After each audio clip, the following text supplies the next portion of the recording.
Bismillahirrahmanirrahim. Innal ladzina amanu wal ladzina hadu wan nasara was-sabiin.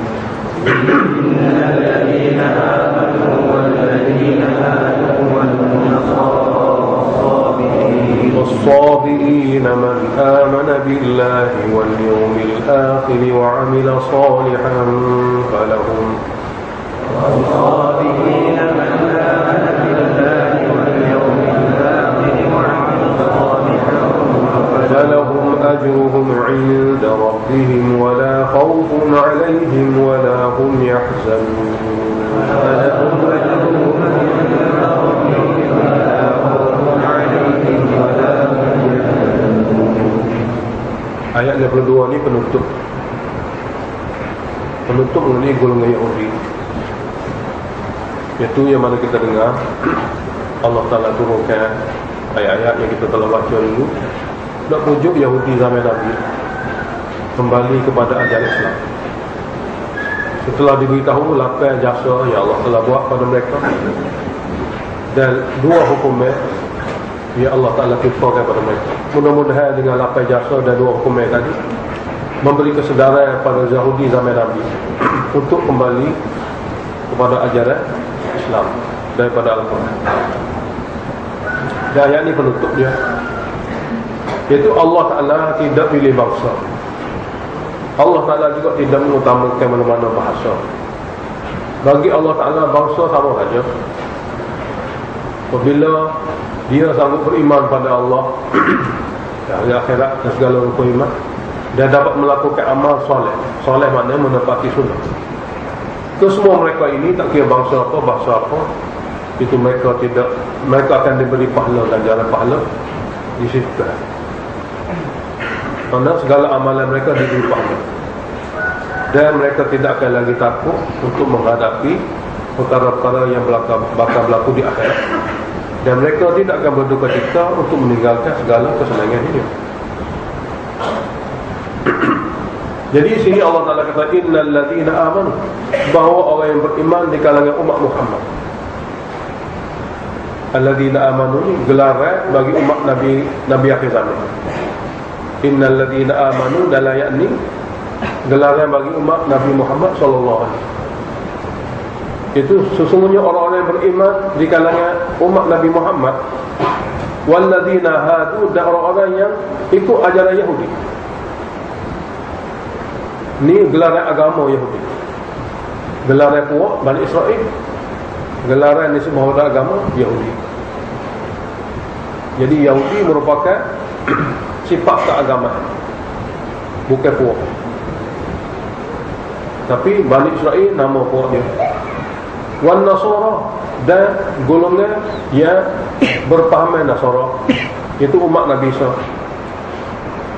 Wasabiin, dan golongan sabiin yang mendakwa ikut Nabi Ibrahim. Jadi pengikut Nabi Muhammad, pengikut Nabi Musa, pengikut Nabi Isa, pengikut Nabi Ibrahim, bagi Allah Ta'ala sama saja. Sebab bukan pentingnya dia kumpulan mana, bukan penting dia kumpulan mana. Hak pentingnya iaitu man amana billahi wal yawmil akhir wa 'amila salihan. Siapa-siapa saja, walaupun dia tidak ada dalam golongan empat, tapi dia beriman pada Allah dan hari akhirat.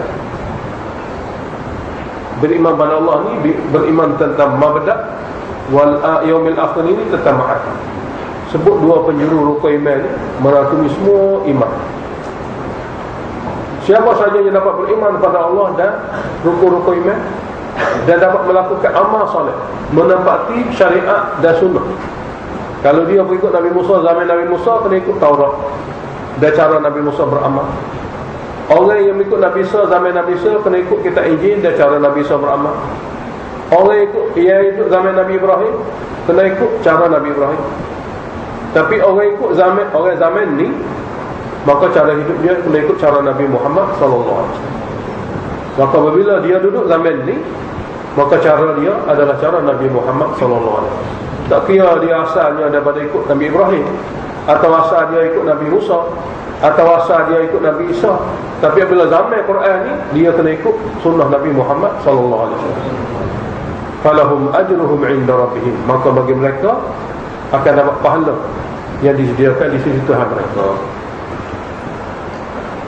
Dan wala khaufun 'alaihim, dan tidak ada lagi ketakutan di akhirat yang akan menimpa mereka.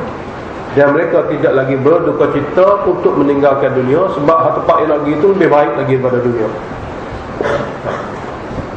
Memang seseorang ada boleh duduk lama dunia, ya, nak tinggal. Tapi kalau semua syurga, nak pergi lagi. Jadi tidak berduka cita nak tinggal dunia kerana tempat lagi ini syurga. Tak. Hak jenis tempat tak ada serabut, tak ada sakit, tak ada segala-gala benda yang menyusahkan, tidak seperti dunia. Jadi walahum yahzanun, dan mereka tidak akan lagi berduka cita. Ini penutup bagi bahagian pertama.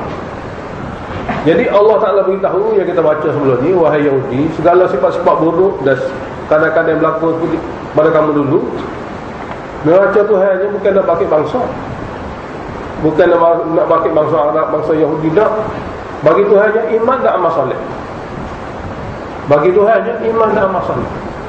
Kalau kamu hari ini pun walaupun kamu bangsa Yahudi, tapi kamu boleh beriman dan boleh melakukan amal soleh menepati sunnah Nabi Muhammad SAW, kamu akan tergolong daripada golongan orang Islam.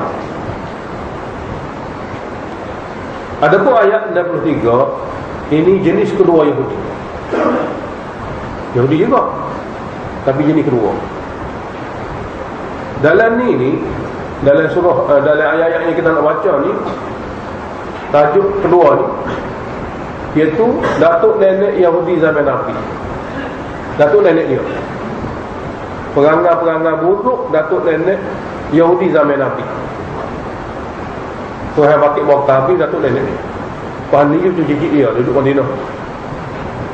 Jadi wahai orang Arab yang menjadi sahabat Nabi, mula pada ayat-ayat ni kamu akan tahulah bagaimana perangai datuk nenek Yahudi yang duduk Madinah ni.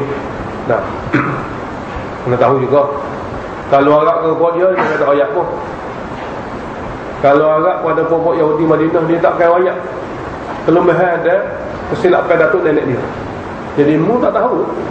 Dengan sebab mu tak tahu sesilah tu nenek dia, kamu nak ingat golongan mereka ni golongan suci. Tak boleh nak tek golongan terbaik, pokok wali. Tak, tidak serupa orang-orang lain.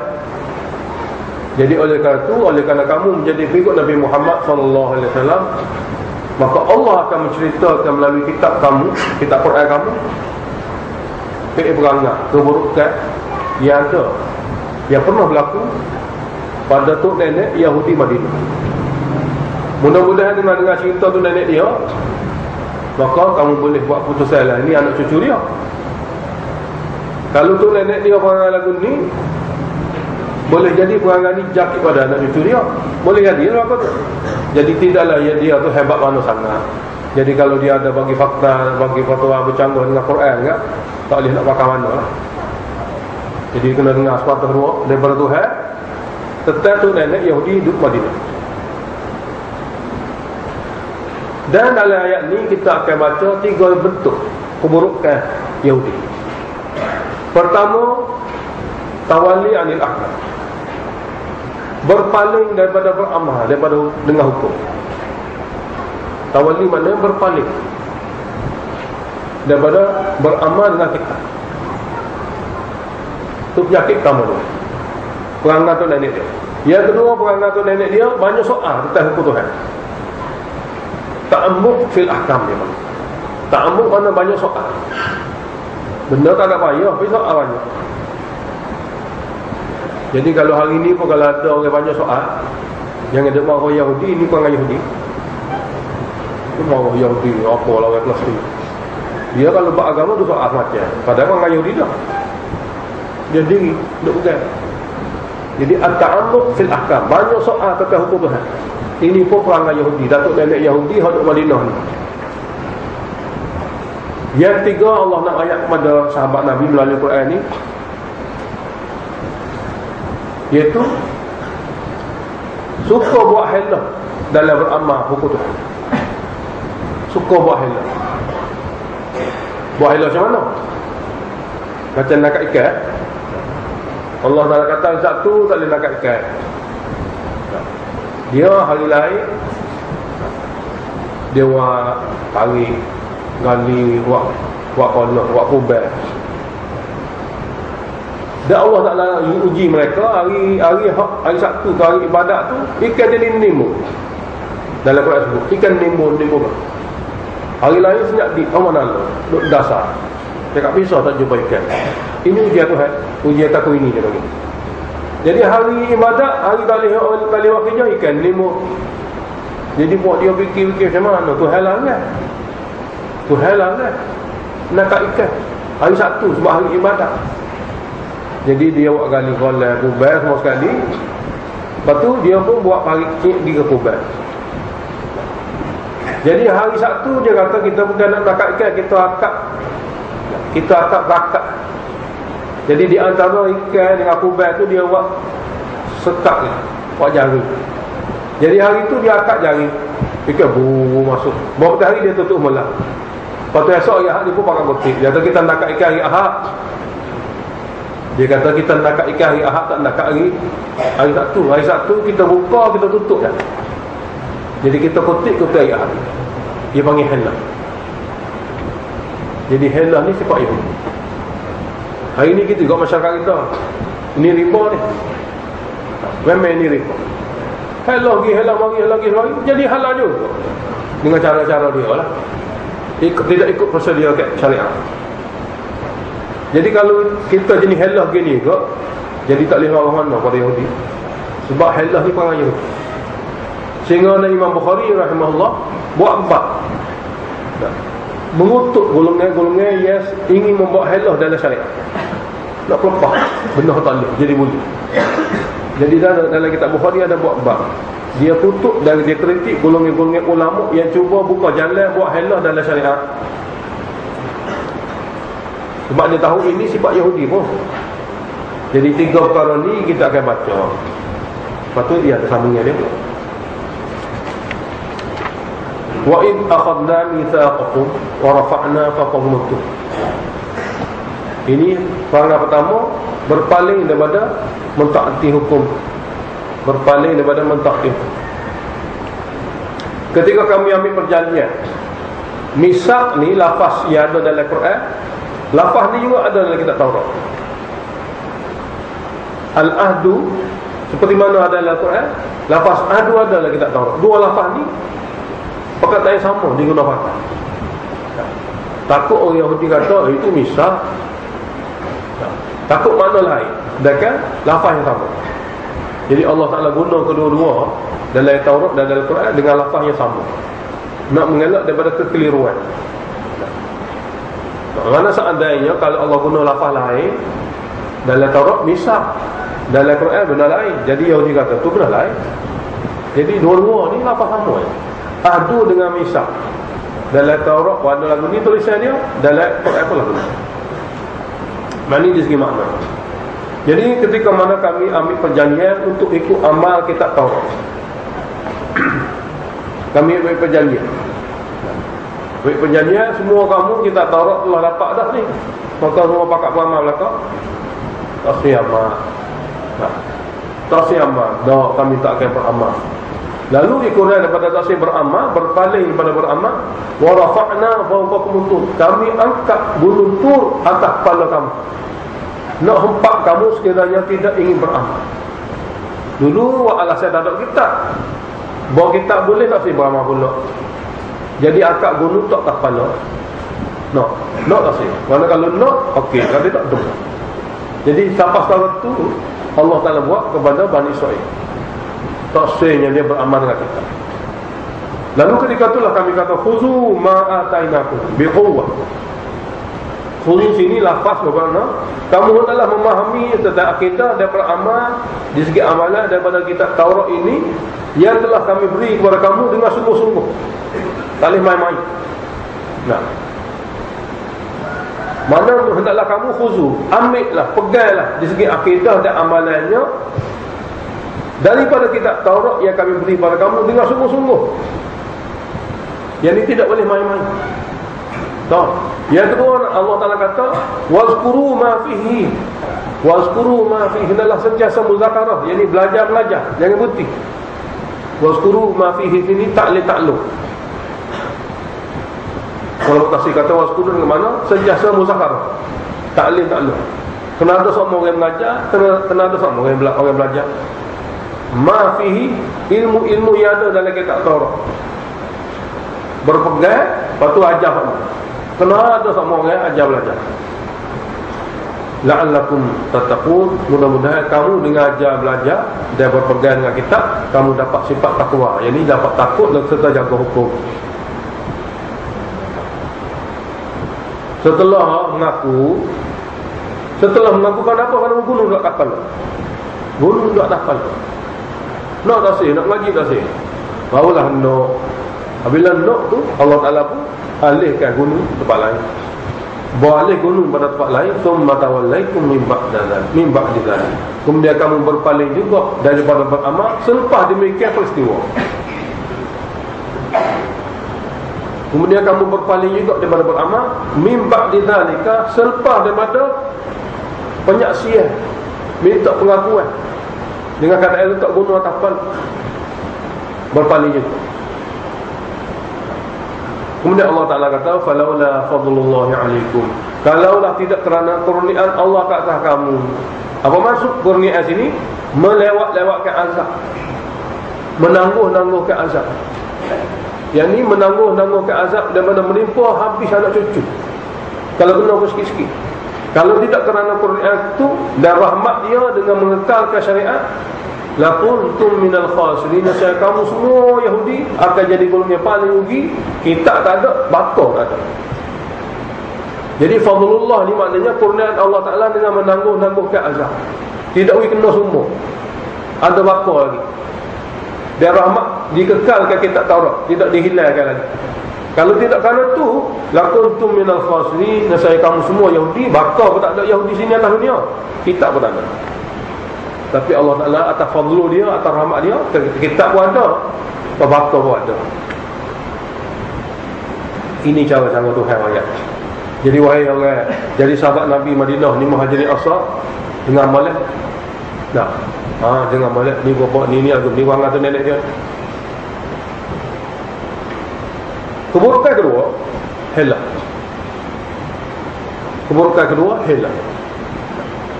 Walaqad alimtumul ladzina tadaw minkum fi sabr.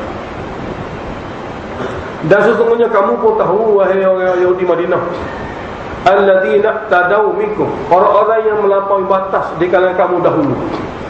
Melampaui batas fi sabti, pada hari Sabtu yang dilarang kerja. Melampauinya kerana dia kerja juga, tapi caranya cara halal.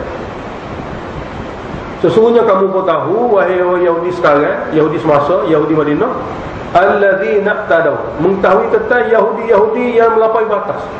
Tu nenek kamu dulu, minkum fi sabti, melampaui batas pada hari Sabtu, hari yang mana diwajibkan buat ibadat, tidak sekali-kali dibenarkan menangkap ikan atau buat apa-apa kerjaan lain, kerja dunia. Dah. Jadi ayat tentang panjang lebar tentang menangkap ikan ni dalam surah Al-A'raf kita akan jumpa lah. Cuma natijahnya kami titahkan dengan titah kehinaan. Faqulna lahum, lalu kami titahkan terhadap mereka yang menangkap ikan cara halah tu, kunu qiradatan khasiin, kamu semua jadilah kera yang hina-hina. Jadi kalau kawan, dia dalam cerita Yahudi zaman tu dia ada 3 golongan. Satu golongan yang betul-betul pergi babil lah, nak ikan dengan cara halal.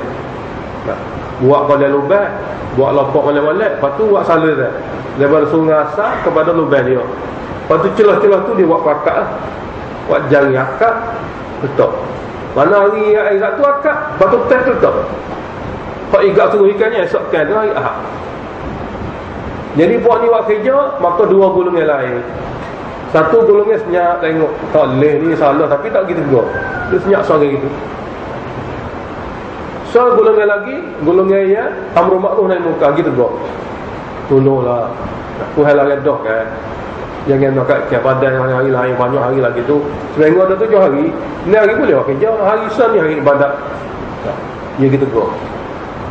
Tegur punya tegur, tengok punya tegur. Hak duk senyap ni tak bagi marah pada orang yang menegur. Apa duk tegur dia tu? Dia tu jenis orang kenal anak Tuhan pula gitu. Dalam Quran surah Al-A'raf kita akan jumpa balik. Akhir sekali hak awak maksiat ni jadi kira.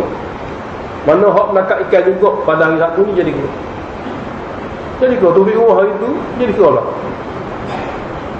Kena sumpah Tuhan. Lepas tu setengah orang Israel kata hak jadi kira atas dunia Allah ni kan. Lepas tu pokok Yahudi tu pokok dia kata. Tapi tak boleh pakai sebab Israelia. Tak. Dia karang banyak, tidak wahyu. Betulnya daripada Nabi kita, mana-mana kaum yang telah dimasak, yang telah diubah rupa oleh Allah Ta'ala, jadi khinzir ke, jadi kera ke, hanya boleh hidup sekadar 3 hari, kemudian Allah mati bakal. Tidak lagi timbul. Tidak lagi timbul. Cuma ada dalam hadis sahih juga, adalah hadis sahih. Berlaku kera dengan kera berzina, kera lain, pergi rakyat pada Tok Mulu, maka Tok Mulu bagi panggil semua kera-kera, pakai katak mati 2 ekor tu. Dan hadis sahih kan? Itu warna ramah. Itu cerita serpihan. Itu cerita serpihan. Dia sahih juga. Nah, dan kita akan jumpa dalam hadis tu. Tapi hak dalam Quran ni, hak jadi kera ni hanya boleh hidup sekadar 3 hari, lepas tu mampu habis. Jadi tak ada waktu lah. Kemudian Yahudi lain pun jadi ambil pengajaran lah. Cuma dalam perkara hak orang yang duduk dia tidak pergi cegah muka ni, tidak pergi nasihat amar ma'ruf ni, macam mana dia? Ulama dalam perkara ni berselisih pendapat. Semua ulama kata orang duduk dia ni pun dia kira jenis kira juga, kena juga akhirat. Sebab dia duduk dia tengok hadis. Tapi hak betul selamat, hak amar ma'ruf naik muka, memang dia yakin selamat, tidak ada khilaf. Ini pendapat pertama. Pendapat kedua, oleh kerana dia benci dalam hati, maka dia dikira selamat lah. Maka dia dikira selamat. Nah, di akhirat esok dia tidak akan dihukum, tapi boleh jadi dunia dia kena hukum, boleh jadi. Jadi dua pendapat. Tapi hak yakin sekalinya, orang yang menyalakan amar ma'ruf nahi munkar ni, dia memang selamat, yakin selamat.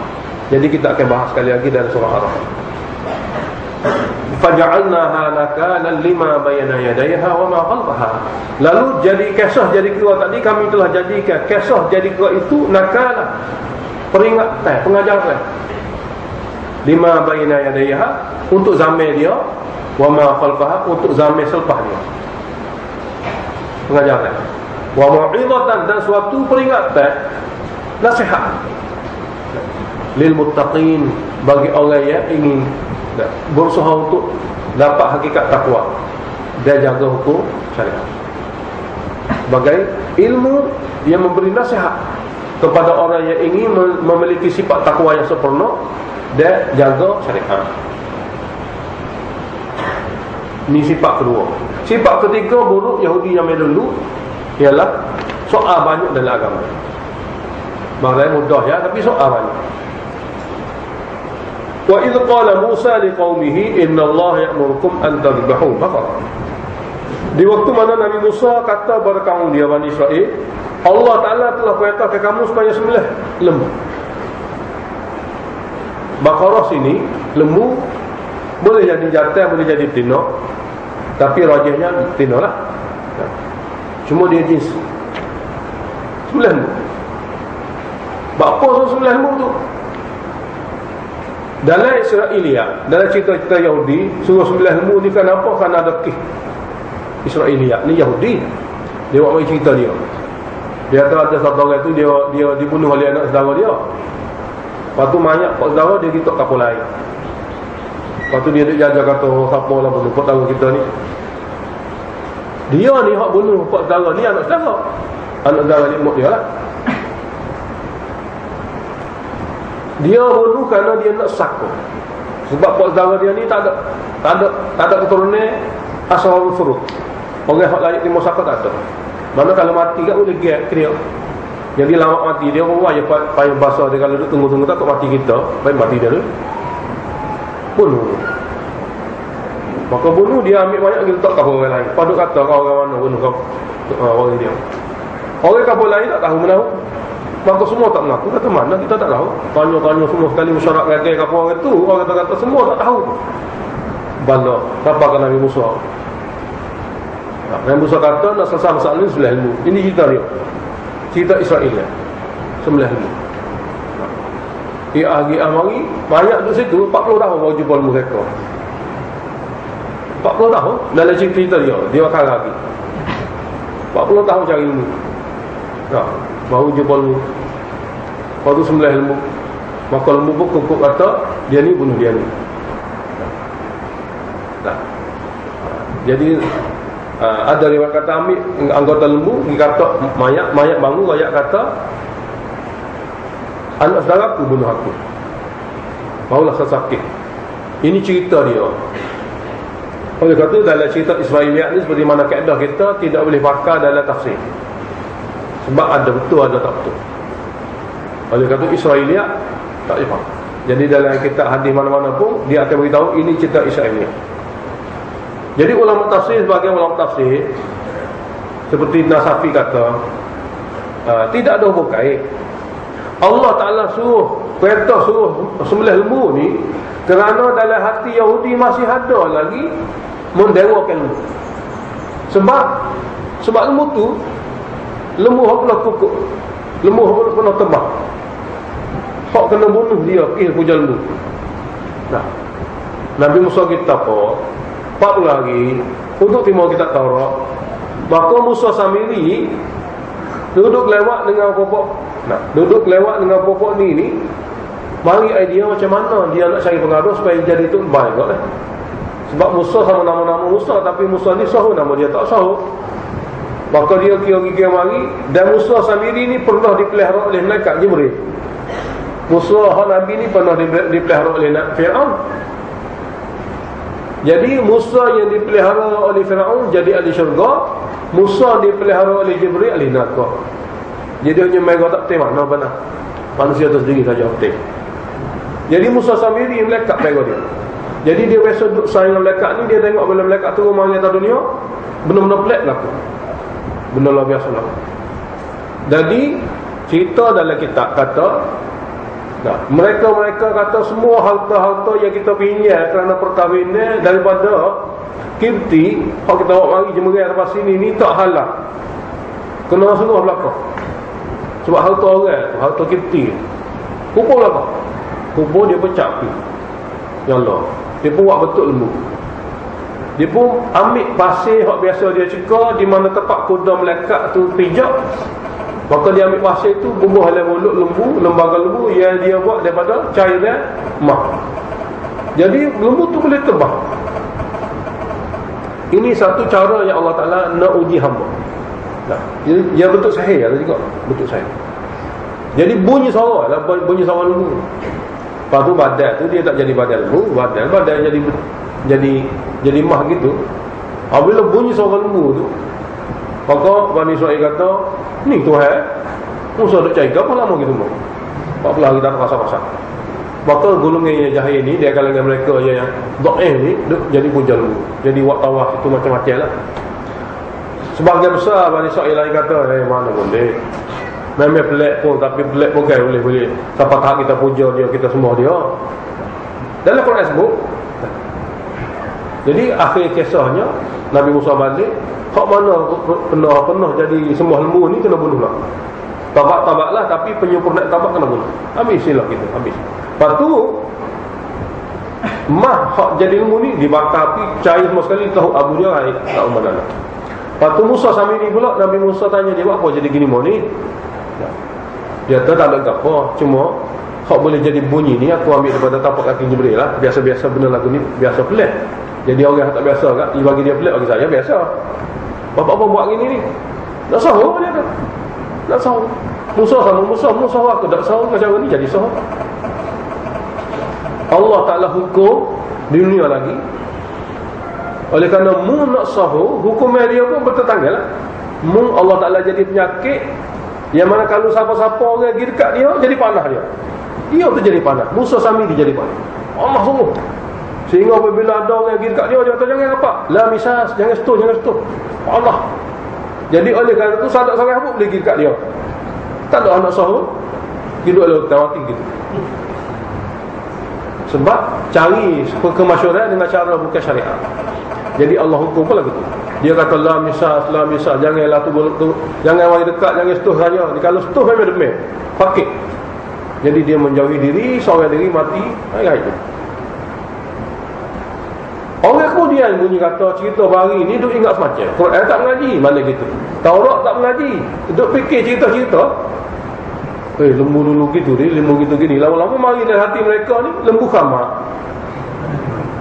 Orang kemudian bualan dia hari-hari. Mana kitab Taurat tak mengaji. Hak tak mengaji kitab Taurat ni dia kena kopi gitu. Soalnya dia kata halmu. Sedangkan lembu tu lah bahaya semuanya. Tapi mari dalam hati manusia yang tidak mengaji ni kehebatan, khamak luar biasa lembu. Maka mula pada hari tu puak-puak ni jadi mulia kan. Tolong tengok lembu. Mulia dia. Ni lembu ni geng-geng hak tu dah ni. Mari dalam hati mereka memuja lembu. Sehingga Allah Ta'ala arahkan Nabi Musa kena sembelih lembu. Biar nampak ada semua apa-apa hak tak tu akidah ni tak ada gabu apa pada lembu. Maka bila Allah Ta'ala wahyukan kepada Nabi Musa supaya sembelih lembu, jadi orang yang ada penyakit dalam hati tak siwak. Warna ni, arah apa ni, pelik-pelik ni tak siwak. Kenapa? Kerana dalam hati dia rasa khamak lembu. Khamak supaya masyarakat kita lah. Ajaran-ajaran yang tak ada dalam Quran dan hadis. Sama dia duk nego. Jadi puak kita ni puak saya, puak kita ni puak ni tak boleh makan ke kacang. Tak ada siapa suruh. Maka semua ikan hak halal jadi haram. Akidah tu kufur tu. Memang. Kalau tak boleh makan kerana doktor kata okey tak apa sebab dia bawa sebab. Kalau tak kerana apa-apa mengharamkan perkara halal kufur. Dia mula ada main buat dia. Kita kutip kita tak boleh tu, tak boleh belakang benar halal jadi haram kita. Sabajak tak ada sabajak. Ini adalah ajaran syaitan. Supaya ilmu ni kok.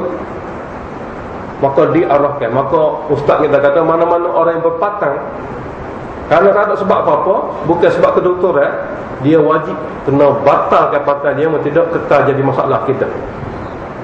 Jadi seperti orang Bani Israil ini juga, Allah Ta'ala wahyukan kepada Nabi Musa kena sembelih lembu supaya semua buat dia tengok lembu ni tak ada benar pun kena sembelih. Baru hilang kesucian, hilang kehebatan, hilang khamak gapo-gapo hak ada dalam hati itu dengan kita sembelih lembu. Itu arahan mudah ya, arahan itu yang benar. Jadi Musa AS kata kepada kaumnya, innallaha ya'murukum an tadhbahu baqarah. Sesungguhnya Allah Ta'ala mengarahkan kamu supaya sembelih lembu. Bunyi sembelih lembu bukan mudah. Sembelih lembu ni memang ada sampai kelewat dalam kapun, tapi bahasa orang tak sikut pun mudah. Banyak sahabat qalu, mereka terus berkata, atattakhiduna huzwa, apakah kamu jadikan kami bahan ejekan? Nak sembelih lembu hak kita sayang, nak sembelih lembu hak kita bahannya ada khamak. Itu maksud. Makna bagi mereka apabila buat benar hanya bertentangan dengan pahaman sesat mereka, dia ingat arah-arah itu main-main. Seolah nak macam main-main dengan dia. Qala Nabi Musa kata, a'udzu billah an akuna minal jahilin. Aku berlindung dengan zat Allah daripada jadi golongan jahil syariat. Syariat suruh buat gini, buat apa dia kata masalah lagi. Mana golongan yang tidak mahu ikut wahyu, dia jahil. Dia lupa cara dia tu. Siapa ajar gitu? Siapa suruh gitu? Sembelih lembu. Mana kalau sembelih lembu kata ulama tafsir, mana-mana lembu sembelih. Sebab nak suruh hilang dalam hati orang yang puja lembu ni kehebatan, keramatan lembu. Susah masalah. Ni dah. Kalau mereka kata ud'u lana rabbaka, tolong tanyalah. Tolong tanya Tuhan kamu untuk kami semua ni supaya yubayyin lana, supaya Allah Ta'ala Tuhan kamu menjelaskan kepada kami mahiyah. Lembu bahasa mana? Muda atau tua?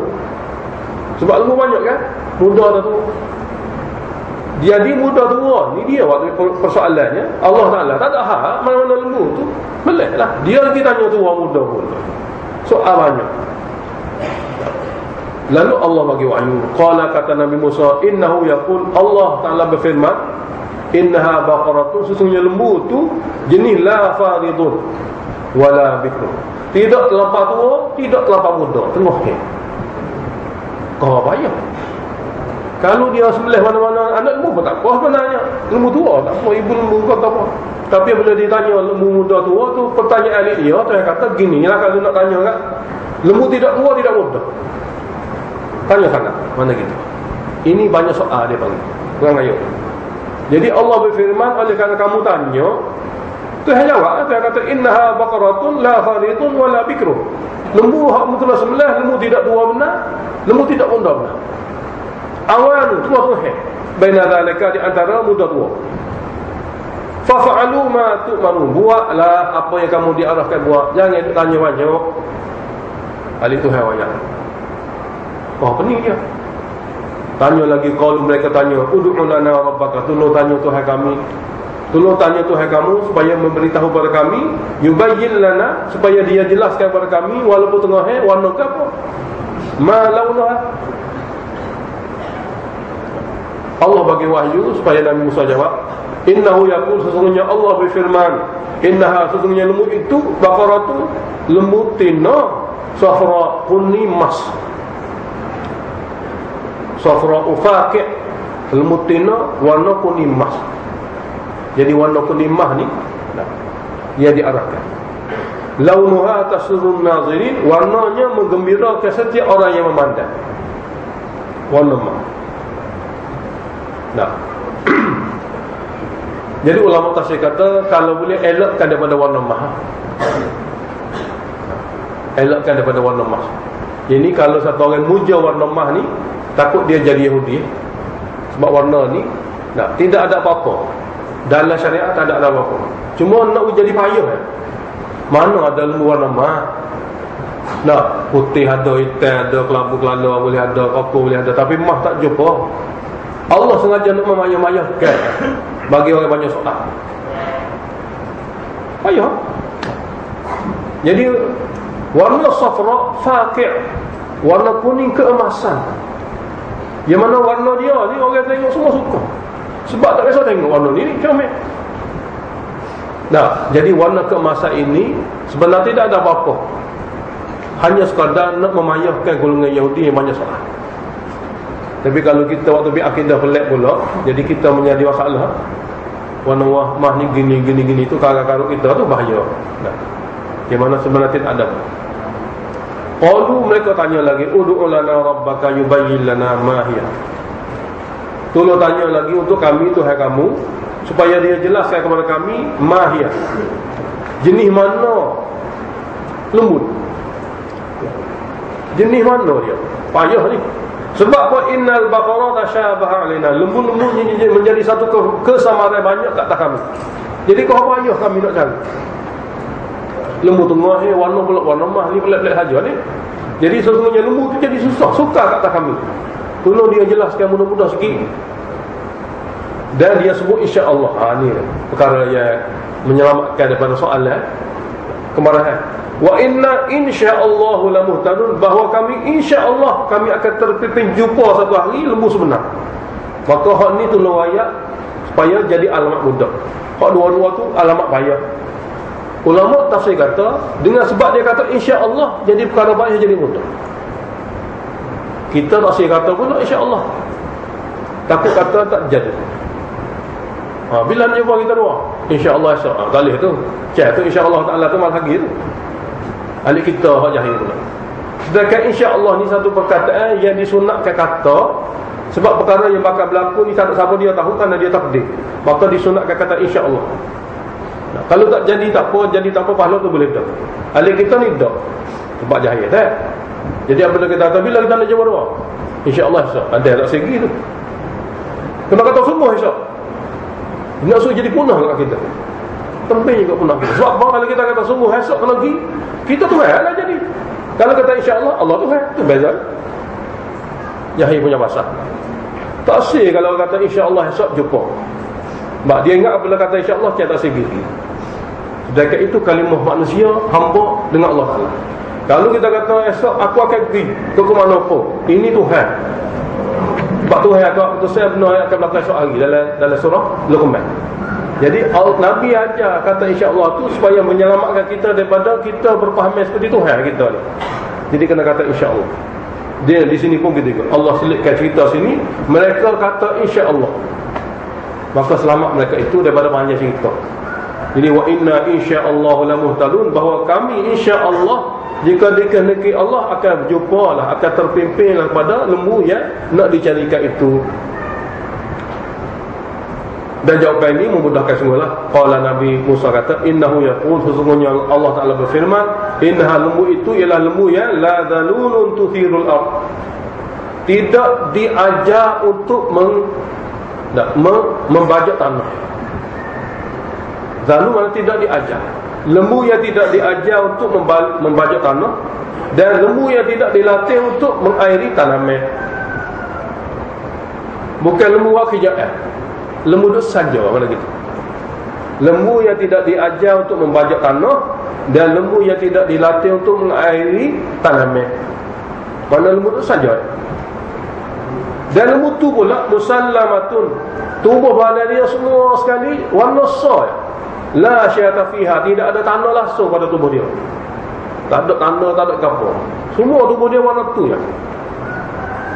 Lalu qalu, mereka berkata, al-ana ji'ta bil haq, sekaranglah baru kamu wahai Musa telah datang kepada kami alamat yang jelas. Hak sini mana jelas? Sebab hak sebelum ni pun jelas dah, tapi hak ni baru jelas di segi mudah. Akhir jumpalah. Apabila jumpa fazabahuha, maka mereka pun sembelihlah. Wa ma kadu yaf'alun, hampir-hampir mereka tak mampu nak buat pun arahas sembelih lembu. Ini cerita saja, suruh sembelih lembu. Jadi sedangkan cerita sembelih lembu ni supaya sembelih lembu, nak menghilangkan sifat mendewakan lembu ataupun memuja lembu yang pernah ada dalam hati-hati golongan jahil Yahudi. Tapi mereka melamat-lamatkan dengan soal banyak.